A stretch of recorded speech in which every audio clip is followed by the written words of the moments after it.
بسم اللہ الرحمن الرحیم الحمد للہ رب العالمین والصلاة والسلام علی خاتم الانبیاء والمرسلین اما بعد۔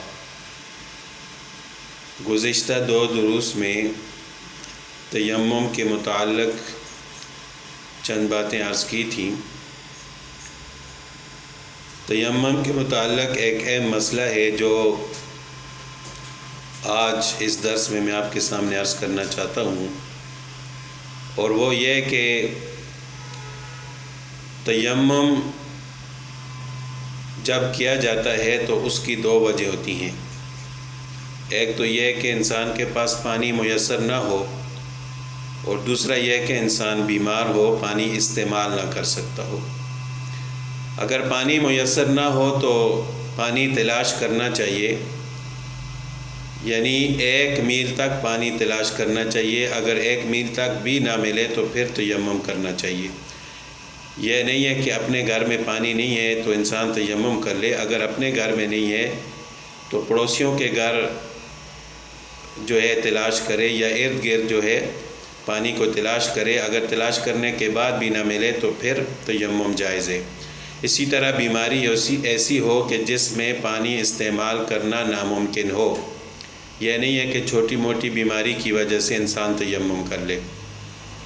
تو بہرحال اگر پانی نہ ہونے کی وجہ سے انسان تیمم کرے تو پھر اگر پانی مل جائے، یعنی تیمم کرنے کے بعد پانی بھی مل جائے، تو اب سوال یہ پیدا ہوتا ہے کہ وہ تیمم باطل ہو جائے گا یا اسی تیمم کے ساتھ نماز ادا کی جائے گی۔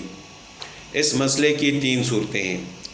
پہلی صورت یہ ہے کہ انسان اگر تیمم کرتا ہے اور تیمم کرنے کے بعد ابھی تک اس نے نماز شروع نہیں کی، نماز شروع ہونے سے پہلے اس کو پانی میسر آ گیا، تو اب وہ تیمم باطل ہو جائے گا اور اس کو وضو کر کے نماز ادا کرنی پڑے گی۔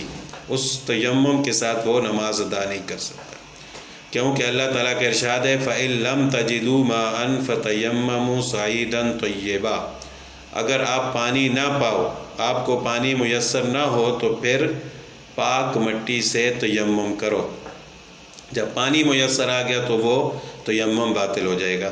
دوسری صورت یہ ہے کہ تیمم کرنے کے بعد نماز بھی شروع کر لی تھی، اب نماز کے دوران کسی طریقے سے انسان کو پتہ چل جائے کہ پانی میسر آ گیا ہے، تو اس صورت میں بھی وہ تیمم باطل ہو جائے گا۔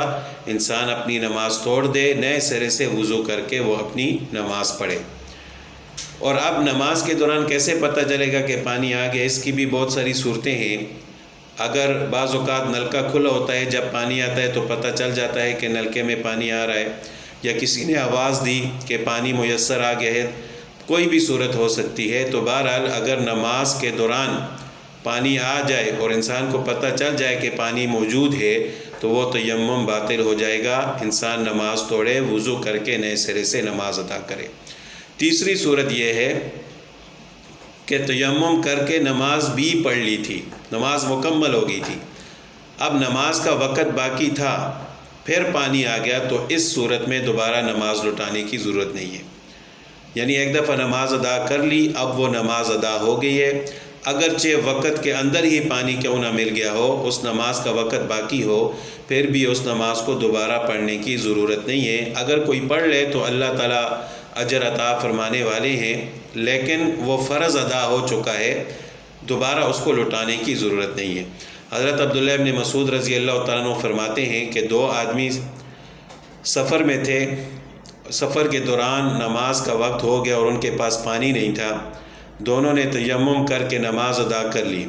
نماز ادا کرنے کے بعد ابھی نماز کا وقت باقی تھا کہ ان کو پانی بھی مل گیا، تو ان میں سے ایک شخص نے دوبارہ نماز لوٹائی، وضو کر کے نماز ادا کی، اور دوسرے نے کہا کہ نہیں، میری نماز ہوگی، اب میں دوبارہ نہیں لوٹاؤں گا۔